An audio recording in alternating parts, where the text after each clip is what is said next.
Houston seemed to be the right place, and 1919 seemed to be the right time for the birth of a law firm. No one knew for sure what Houston was going to be, but clearly it was going to be something. Sometime between Prohibition and women's suffrage, two men who couldn't have been more different decided to start that law firm. Clarence Fulbright came to town from North Texas by way of Baylor and the University of Chicago School of Law. He loved contracts and business law. He represented the railroads and an Oklahoma company that was becoming pretty big, Anderson-Clayton Company. John Crooker, on the other hand, was a true entrepreneur. He did it all before the Great War, dropped out of school, did odd jobs with the railroad, gravitated into politics, was elected Justice of the Peace, and then became a two-fisted district attorney. He joined the Army and became a major in the Judge Advocate General's office until his discharge in 1919. In October of that year, the formally educated corporate lawyer and the battling district attorney met in the Union National Bank building to talk. When the talk was over, they announced they had associated themselves together for the general civil practice of law under the name of Fulbright and Crooker. They'd have two offices and one telephone. At the law firm, things would never be that simple again. Sometime during the next 4 years, a young man from Houston's bloody Fifth Ward entered the picture, a fellow Mason, a protege of Clarence Fulbright, and a lawyer with a dedicated clientele of landholders. He was John Freeman, and with a handshake, he became a partner. And in 1924, the firm became Fulbright, Crooker, and Freeman. William B. Bates was already with the firm when Freeman came on board. The legendary Colonel Bates was to become the fourth named partner in the firm in 1940. He came to Houston with war wounds from the Meuse-Argonne and a stint as a district attorney in East Texas. He was here to interview with another firm, but a classmate from the University of Texas urged him to talk with Mr. Fulbright and Mr. Crooker. They hired him, his widow remembers, for not exactly a princely sum of money. He was a person that had been accustomed to living on a very little income. Well, how much were they going to pay him? Do you remember? Well, I don't remember, but it was pretty low. $200 a month. Yeah, something like that. When the firm decided to open a new office in Washington to work on interstate commerce cases and tax matters, Fulbright moved and took it over. The Washington office did classic work on rate cases and set the standard for years to come. The firm added a new lawyer to the Washington staff who was destined to become a named partner, John White. John White was a very studious fellow. He had been recommended to Mr. Fulbright and my dad by someone at the University of Texas, as I recall, and he, in later years, just became an outstanding federal taxation lawyer. But at that time, he was in Washington, and federal government matters were beginning to take on some importance, and he was Mr. Fulbright's understudy in the Washington office.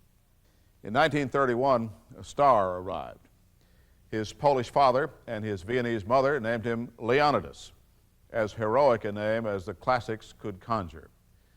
A student at Baylor and later at George Washington University, he came to Houston in 1929 to practice law with A.D. Dias. His life was to change as he found himself across the table from both Freeman and Bates in a Galveston courtroom.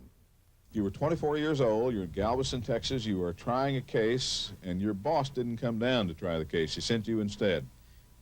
Freeman said to Bates, he said, well, Dias mustn't think much of his lawsuit. You know, and that really upset me because, you know, I thought no need, you know, and just being quite that hard on somebody who hadn't been in Houston but just a month or two, you know. I didn't know any lawyers, didn't know any judges, never had met these men before. But you knew they were high-powered lawyers. I knew they were high-powered lawyers, but whatever fear or fright or concern that I had or misgivings or nervousness, I think evaporated pretty quickly after that crack was made, and so then Freeman and I sort of went to it during an argument.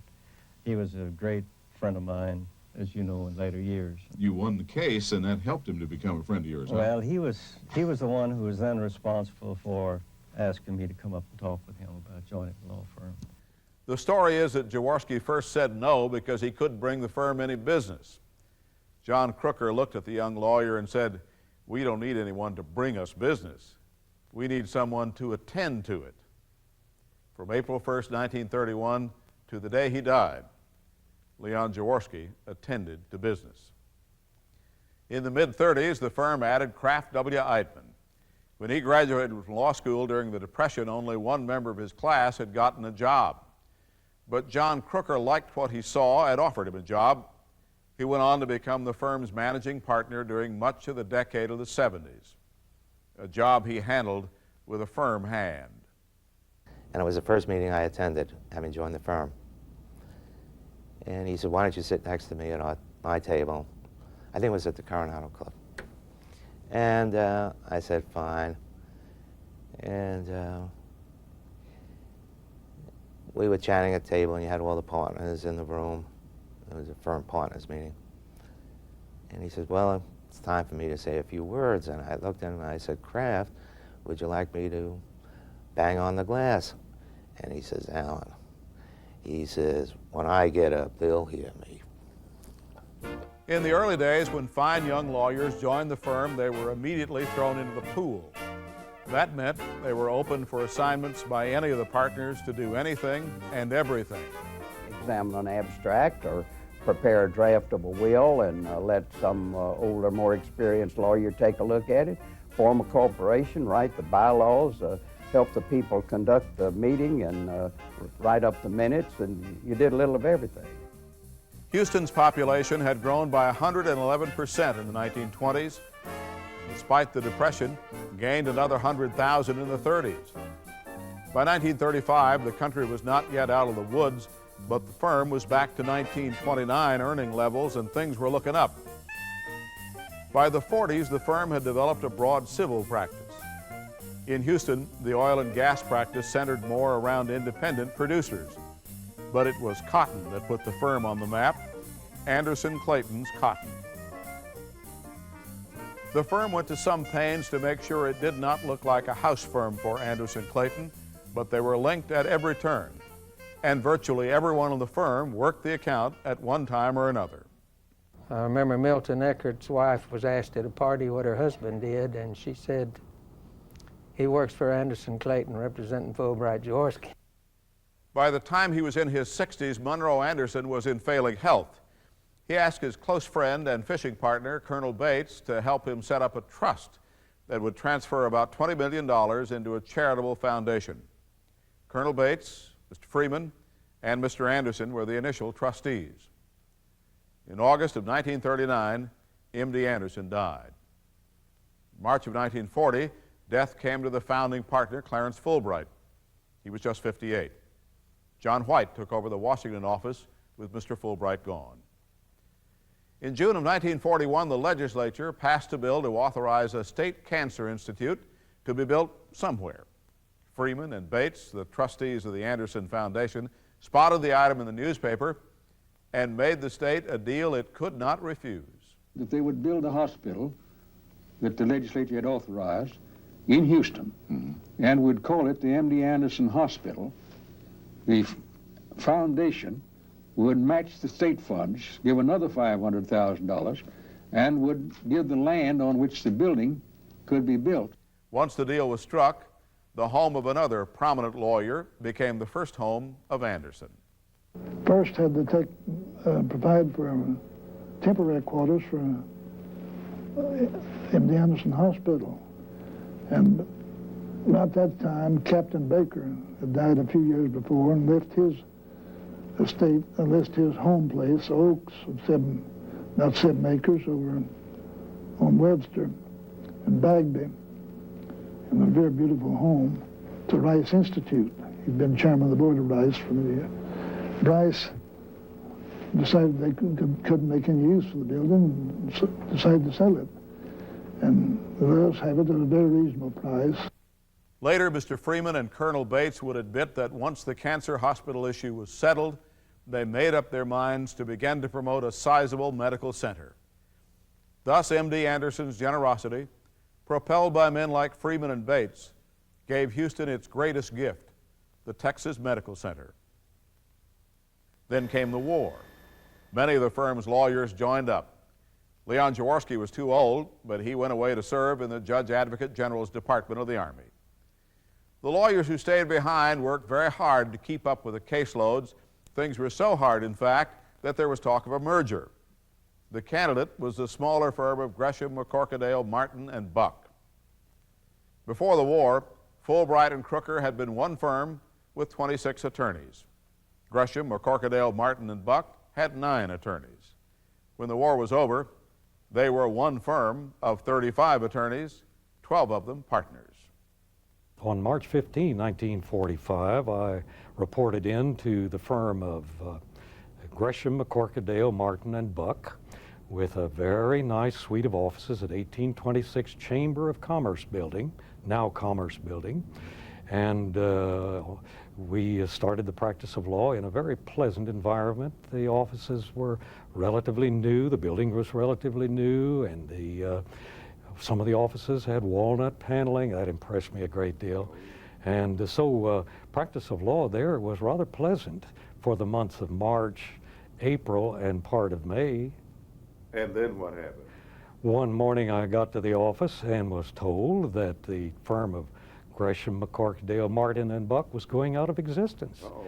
And that it was going to merge with another firm called Fulbright, Crooker, Freeman, and Bates. And they hadn't even asked me. As the 40s gave way to the 50s, the firm was enjoying success. But then everything in America was succeeding. The town was growing toward a real city. Jobs were opening up. The port was humming. Everywhere you looked, there was boom. And the newly expanded firm was in the middle of it. In 1952, Mr. Crooker and Mr. Freeman had both passed 65, and a committee was set up to address policy matters and administration. Leon Jaworski was named the chairman, and in fact became the managing partner as Freeman had been. In 1954, he became a named partner. It had become a huge law firm that somehow managed to mirror the image of its founders. Who was Crooker? Who was Fulbright? Who was Freeman? Who was Bates? Who was Jaworski? Legal giants, yes, but mortal men who left a mark on the men and women who would take up their mantle. Although the firm proudly bears his name, the fact is we have more stories and more pictures of almost everyone in the history of the firm than we have of Clarence Fulbright. That's not the case with John Crooker. Mr. Crooker was known as a man that worked extremely hard, and he expected everybody around him to do the same. He introduced himself to most people as an impatient old fellow. And what that meant to a young lawyer was if John Crooker Sr. gave you something to do, you better get after it and get it done. The only way that I can describe him is to say that he was a volcano under control. Of Mr. Crooker, it has been said that he could enter a revolving door behind another lawyer and come out ahead of him on the other side. Each time we had a new lawyer or a recruit coming through to meet Mr. Crooker Sr., his first question was always, "Well, young man, how much time did you waste going to school?" And they would stumble around trying to figure out what he meant, and then he would tell the story that he didn't get to go to school. And then he would add the fact that his son, John Jr., had gone to Rice with high honors, University of Texas with high honors, and he was very proud of his lack of education and what he had done, but he was equally or more proud of John Jr. for all he had done with the benefit of his education. And he was a great man for going to Sunday school and church. He believed in that. But he'd be over at my house at 8 o'clock on Sunday morning, because Sunday school was not until 9:30, 9:45. We'd work an hour. You'd work? Yes, sir. My children knew him intimately. They liked him. Great fellow. He was always very kind to them. And then I was to get my little family together and go to Sunday school and church. And then I could go to the cafeteria, take my little family to eat, and I was due back in the office at 1:30. I did that for 6 years. That was my schedule. I thought sometimes I'd never live through it, but I managed to make it. What did Mrs. Caldwell and the family think about this? Very little. As the 60s became more and more rebellious, the firm's policy committee felt constrained to announce there will be no firm requirement that all attorneys report to work on Saturday mornings. Mr. Freeman had once been so generous to announce that it was not necessary to spend the morning of New Year's Day at the office. John H. Freeman, ever the gentleman, ever the lawyer. I remember one time we had 2 floors in Bank of the Southwest, and we had a stairway at one end connecting them so we wouldn't have to use elevators.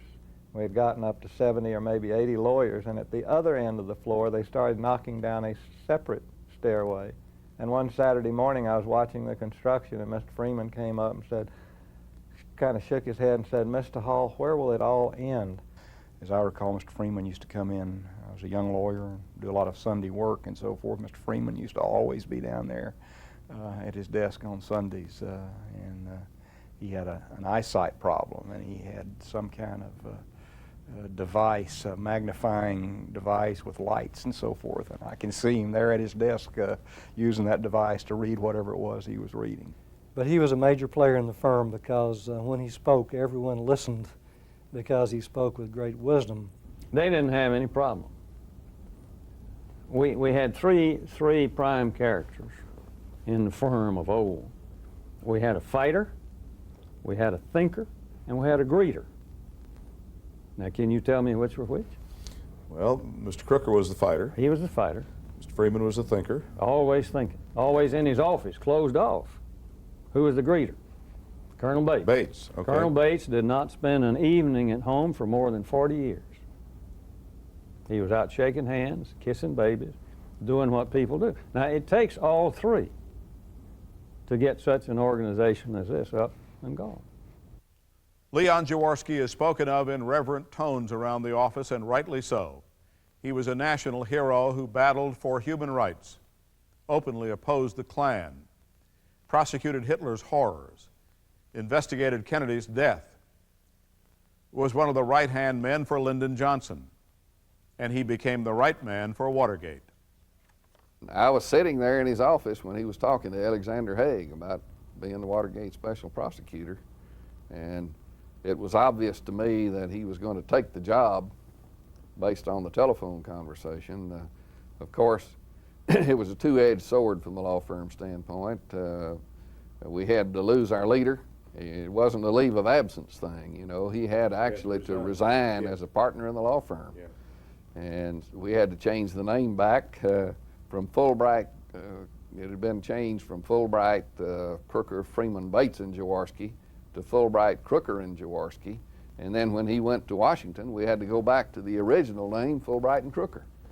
So, you know, we hated to lose him because he was our leader and our best lawyer and best known individual.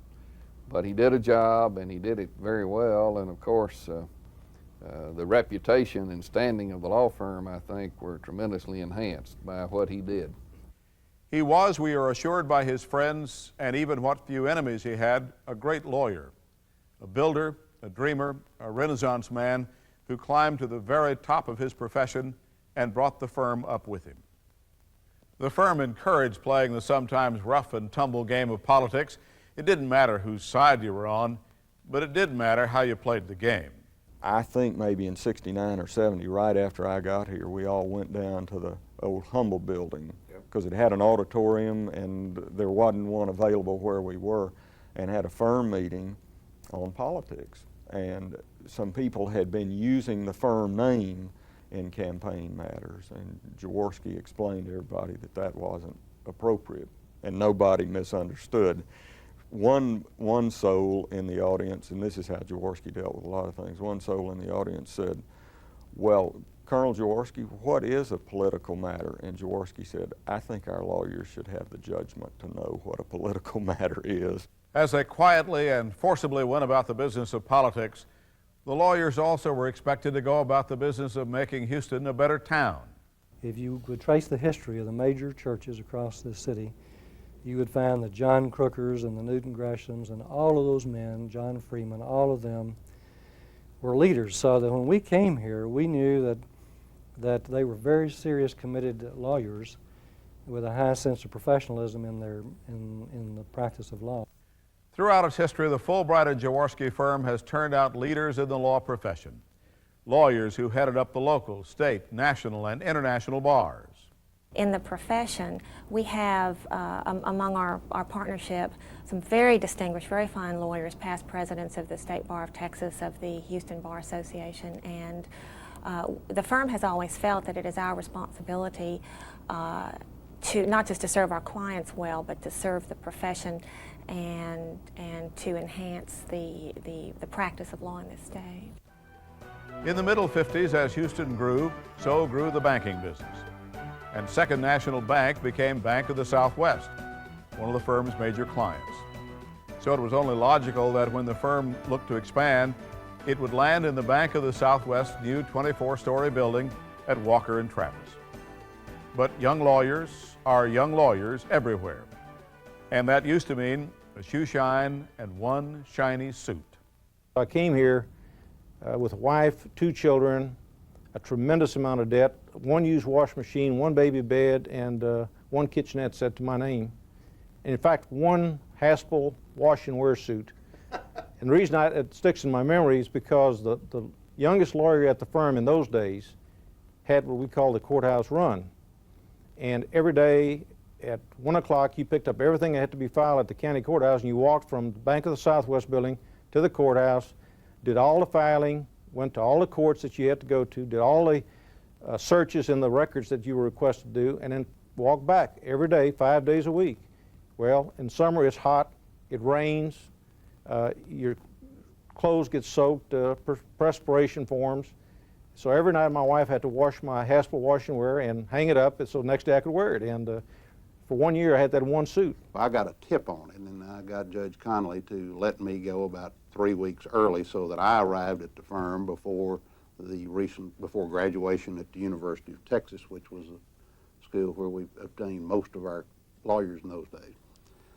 And so I started about maybe 2 weeks before graduation. So I had the courthouse run. I took my Monday shift maybe twice, and then here came the graduates.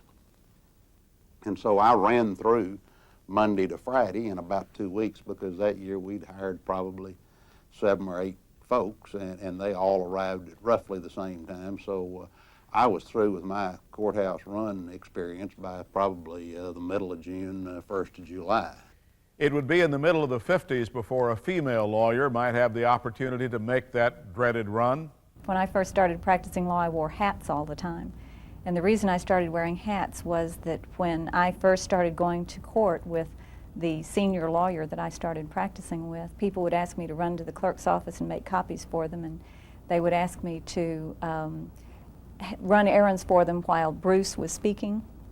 And I would always say, as soon as Bruce finishes and I make my argument, I'll be happy to go and run your errands for you. Every once in a while, when we were in our offices in the Landmark building in San Antonio, when I was working early some morning, we would have a bond closing or a merger closing, and someone would come in and ask me to type something, and I always did it for them. And then later on, they found out I was a lawyer, and they had a little bit of a chagrin, may be the right word, but I always just graciously did it for them. For Howard Wolf, doing the work was easy. Getting there was tough. He was Jewish, and when he applied for a job in 1959, there were no Jewish lawyers in Houston's big firms. Leon Jaworski discovered that fact and changed it. Jaworski said, well, you know, this sort of has been the situation in the big firms, but it's something that ought to change, and we're going to change it today. You tell the people to send us qualified people, and if they are qualified, we'll hire them. It took a while for all the old barriers to come down, but they did. But I can still remember the first day when I came up that bank of elevators and got off and saw those gold letters, Fulbright and Jaworski. You know, I kind of tightened up a little bit and I said, okay, here we go. In the 1970s, the firm started looking around for other green legal pastures. The leader, which is the name I used for Mr. Jaworski, called me up one day and said, Gib, those of us on the policy committee running the firm want you to check out a possible foreign office for us over in Europe somewhere. And he said, I personally think you ought to take a look at London and Paris and Brussels. And I had done some work in the International Bar Association and had met some lawyers in all 3 of those locations, some of them American lawyers practicing there and some foreign lawyers. So I took off and spent probably a year off and on visiting those three areas. Got some very helpful suggestions from lawyers in all three locales, and came back and reported to him that while we had a very serious language problem in all three of those cities, I thought the one in London was a little bit less serious than the other two, and maybe we ought to open up there. In 1972, Fulbright and Jaworski hung out a shingle in London. The Washington office grew and prospered. State capital business also grew, and an Austin office was opened in 1978. In 1980, a San Antonio office opened. A year later, the Dallas bond firm of Dumas, Hugdon, Boothman, and Morrow was merged with Fulbright and Jaworski, and a presence was established in Big D. When the 70s began, the firm had 110 lawyers. 10 years later, there were 270. Like the song from Oklahoma, it seemed like they'd gone about as far as they could go. In April of 1986, the Houston office moved into new quarters. The firm was big, prestigious, and getting bigger. Casual talks turned serious, and the legal profession was jolted by a merger the industry hailed as a marriage made in heaven. A prestigious New York firm named Revis and McGrath, which had been founded in 1935 by Frank Revis and Guido Pantaleone, merged with Fulbright and Jaworski, giving the firm a presence in New York and Los Angeles. People around us, of course, made a lot of jokes about when did we all have to buy boots and talk with an accent, but we knew that the people with whom we were dealing were practically interchangeable with us. We had been Revis and McGrath for a long time. This was not a casual collection of people. They were people who had grown up in this law firm. We were taking a step that we had worked hard on. We were pretty sure we were doing the right thing, but there was certainly some apprehension attached to it. There was a firm conviction, which proved correct, that we shared common values and ethics, a strong work ethic, a strong morality ethic, which made the transition not a painful one, but there is the anxiety that comes with going from a group of maybe 120 we were, or something like that, or a little less, to 650. That's a big jump. So as the 90s settle in and the law firm stretched from Houston to Hong Kong and from London to Los Angeles, the question is, what does the future hold? First of all, I would start with the proposition that we have good lawyers, even excellent lawyers, and we are well positioned geographically around the country and around the world for that matter. I do not see the sort of growth that we experienced in the 80s. That was meteoric. I do hope for stable growth, moderate, slight even internally. We need to pay attention to what's going on globally. Businesses are in effect globalizing, and we need to pay attention to that in the law practice. We are, an example of that would be what we're doing in Mexico, which is reviewing the situation to decide how we ought to service people who are going into Mexico. We want to work hard to retain the firm's culture and to retain the character of the firm and not change its fabric in any material respect.